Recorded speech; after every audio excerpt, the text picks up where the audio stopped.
Yeah, good morning, everyone. What we are seeing globally is more of a flattish or range-bound market. Uh, After a good run-up in last few days, market has seen some consolidations yesterday in the US market and also in the futures. Asian markets are bit indicating a positive trend. Still, China, which was moving up sharply, is still showing some positive signs more. Even Japan is indicating positive trend, whereas Korea is up by almost around 2.5%. So Asian markets are indicating a positive trend in today's morning trade. We are struggling around 26,000, and that will act a bit psychological barrier for market to move up. Whereas small cap and mid cap are seeing some profit booking ahead of the expectation of corporate results in the next month. So, more of a mixed trade is further expected in the current quarter, current today's day also. Commodities are also not showing any big directions. Oil is down by around $1 from yesterday same time, whereas iron ore and steels are more of a flattish in the China market. So, seems like more of a range-bound day for today's trade. And I'll request technical team to take up from here. Yes, sir. Thank you, sir. Good morning, all of you. Yesterday we saw that Nifty managed to sustain 26,000 in first time and close our all-time high. But we expect this momentum to be continued in coming few week towards 26,200 and 240 level. Downside first immediate support plays around 25,930, 25,840. Below that, next immediate major support plays around 25,600 and 700 at downside. But overall market looks positive. Today for intraday we see the positive open and witness to range bound during the day. And if Nifty close above and again weekly, monthly expiry close about 2600 and above manage to sustain this closing in weekly basis, then we expect further rally towards 26 to 40 and above range. Bank Nifty also close positive in yesterday's trading session. Do we expect this positive momentum to be continued? Upside first 54 500 first immediate resistance, and then 54 770 and 55,000 in upside next major resistance in Bank Nifty. First major support place around 53,800 and below 53,500 is a major support for Bank Nifty. So we see the range in bank is downside 58, 53,800 and upside 54,500. Fin Nifty also close and manage sustain the important range, and that range is 25,100.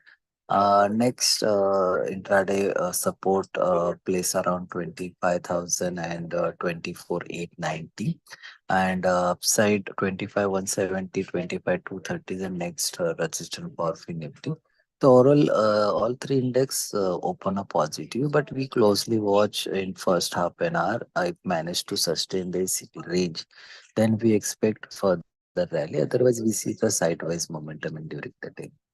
Uh, Positive side in stock specific, Tata Communication looks positive. Power Grid also given a good rally, and last few trading session there is rally to be continued. In real estate, Godrej Property DLF looks positive at current level. Do we expect this positive momentum to be continue in this stock? HDFC Bank looks positive is current level. Negative side, Dabur looks weak. We see some profit booking in this range. LIC Finance also look weak in negative side. We expect if LIC break 650 range, that is 200 DMA, then we expect further sell off. But right now, major support, first immediate support for LIC Finance, that 650, and below that 640 next immediate support for. So LIC looks weak at this moment, and Dabur also we saw some pressure last few trading session. So we expect this pressure to be continue in Dabur. It track towards 100 DMA and then below the 600 range. That negative side in Dabur. That's it for technical derivative I can carry. Thank you. Good morning, everyone. So, on the derivatives front, overall setup seems to be on the positive side, as we are seeing that in yesterday's session, the first half, there was a selling pressure being witnessed in the market. In second half, Nifty covered completely, giving closing about 26,000 mark. With that, we are seeing that the put order positions added up strongly between 26,000 to 25,800 range.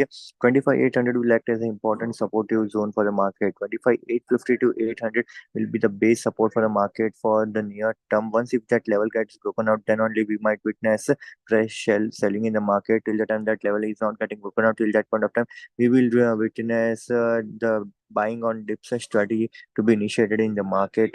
On the upside, we are seeing that the OI position is being cleared. Once if in today's session, if at 26,000 striker Colorado positions get start getting liquidated for the October series, then we will expect the next range for the Nifty to will be towards 26,400 to 500 level in the coming days of trading session. So once if in today's session market strength seems to be on the positive side and Nifty gives closing about 26,000 mark, then we will see major liquidation from the Colorado front, which will give more support for the market to stretch upside for 400 500 points momentum, while PCR closed at 1.33 level. PCR is continuously giving closing about 1.20 level, which is a stable zone, and we expect PCR is likely to remain in the range of 1.20 to 1.45 level in coming days of a trading session. While overall scenario seems to be in the positive side, all the data points are triggering on the positive note. The sector that looks positive in today's session will be metal, banking, and realty. Selective counter that looks positive in today's session will be Godrej Property, PVR, Inox, and Fin and NTPC. History counter, we are seeing that momentum will be seen in today's session. Buying zone, we will expect a more trend to be clearance with the put writer additions we have witnessed in last 2 days of trading session in this three counter, and we expect the long to be created on the upside towards more 3 to 4% rally in these three counters. While on the negative side, Dabur, Cummins India, and Granules looks negative in today's day of trading session. So that's it from Better to Fun. Thank you. Good morning. Yesterday, we attended the conference call of Sonata Software. Just to give a brief about the company, it has two business segments, domestic product business and international services business. Domestic product business constitutes the major set of the revenue, 72%, wherein it has strong relationship with Microsoft, Oracle, IBM, and it is involved in early stage product development for them. So this business is basically measured in on the terms of gross profit growth, and management indicated a steady growth in this business backed by the demand for licenses, mainly the cloud licenses. Secondly, the international services business that constitutes 28% of the revenues. It's a 18% margin business, and company is focusing on this business to garner better margins at the consolidated level for the company. The new CEO, Mr. Samir Dheer, who joined the company in April 2022, had set a few target or visions for the company in the medium term, wherein it wanted to achieve a revenue of USD 1.5 billion in by FY26, and also wanted to double the IT services revenues. Under his leadership, company won its largest ever mega deal of USD 160 million for 10 years in fourth quarter FY23, and subsequently it won a plethora of such deals. In the last quarter, that is in Q1 FY25, management pushed its timeline of achieving this 1.5 billion revenue to FY27 from FY26, citing a tough macro environment. Though it expects softer growth in this year in FY25, they are expecting a recovery from FY26 onwards. Management also indicated that the large healthcare deal which it had won in the first quarter FY25 could impact the margins for the next couple of quarters before picking up in the second half of FY25. The stock has been volatile in the last 6 months. In fact, it corrected around 40% from the peak in February 2024. Basically, it factored in the slowdown in the fourth quarter reserves, and in the last quarter, the management also deferred the 1.5 billion guidance to FY27. So currently, the stock is available at 22 times FY27 earnings, and one can buy and accumulate the stock for a long-term return basis. That's it from me. Thank you.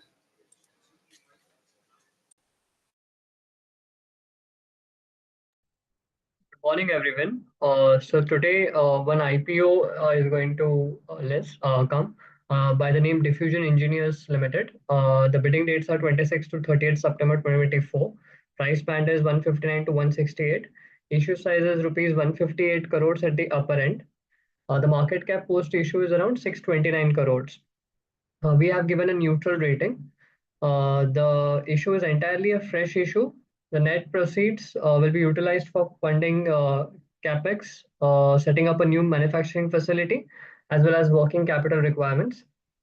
As far as the background of the company is concerned, the company is engaged in the business of manufacturing of welding consumables, wear plates, wear parts, heavy engineering machinery for core industries, and it has around 40 years of experience. The company has 5 segments: welding and anti-wear, wear plate, wear parts, heavy engineering equipment, trading, and revenue from subsidiaries. The revenue mix is around 28% comes from welding, 29.99% from wear plate or wear parts, around 26% from heavy engineering, around 8% from trading, and the remaining 7.5% from revenue from subsidiaries. It caters to industries like cement, engineering, power, steel, sugar, etc. And it also exports to countries like UAE, Malaysia, Singapore, etc. And the exports in fiscal 2024 contributed around 9.5% of the revenue. As far as the strengths of the company goes, number one, it is a synergistic business model. It has a synergistic business model focused on forward integration. The company has embarked on a forward integration journey, transitioning from a manufacturer of welding electrodes to producing flux cooled wires, wear plates, wear parts, and now to heavy engineering, broadening its scope, and which has ensured it reduces its cost, and therefore its EBITDA margins have improved over the years, and it has also got the benefits of operating and financial leverage. Number two, it is serving major industry players directly as well as through OEMs, and it has a long-standing relationships with its customers across industries. And third, the industry growth. Welding consumables market in India is estimated at around 51 billion in 2024, with fiscal 2027 projections around 66 billion, representing a CAGR of 8.9%. Similarly, the wear plates market is expected to grow at a CAGR of 8 to 9% in the same time frame, and the heavy engineering capital goods industry is estimated to grow at a CAGR of 8.5% during the same period. As far as the valuation is concerned, the company is currently valued at 20.5 times TTM PE versus industry average of 32.6. But the company's EBITDA margins are weak at 14% as compared to industry average of 19%. The company's return ratios are also weak.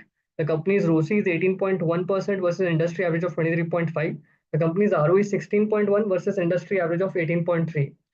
So the company has decent growth prospects and the valuations are also cheap, but we think they don't appropriately and totally compensate for the weaker financial fundamentals, and hence we have recommended a neutral to the issue. Thank you.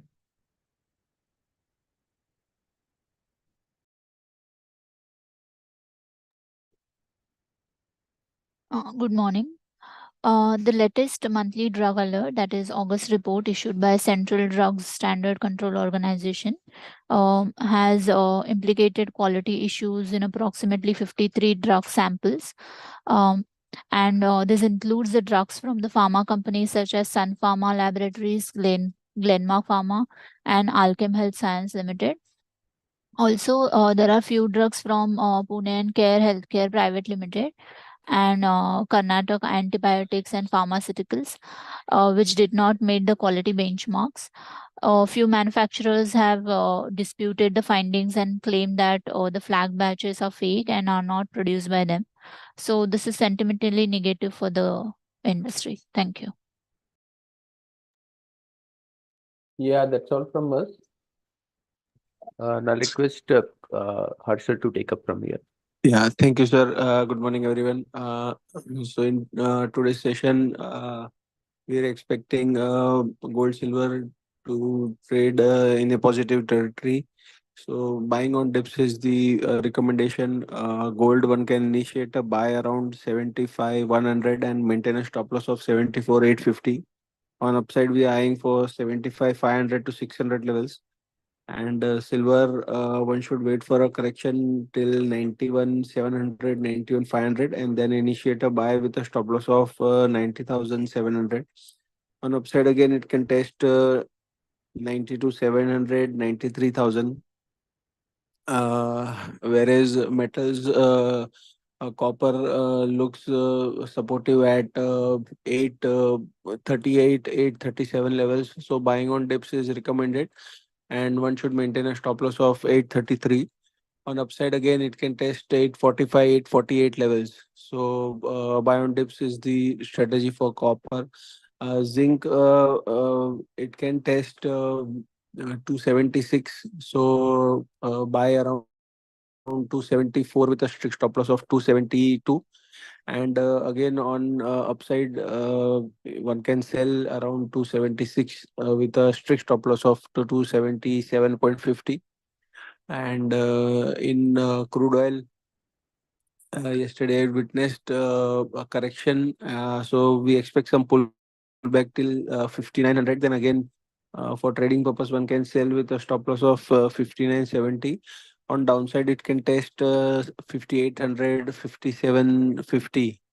And in natural gas, prices are expected to consolidate from 245 to 230. So trading within this range is recommended. That's it from us. Thank you very much.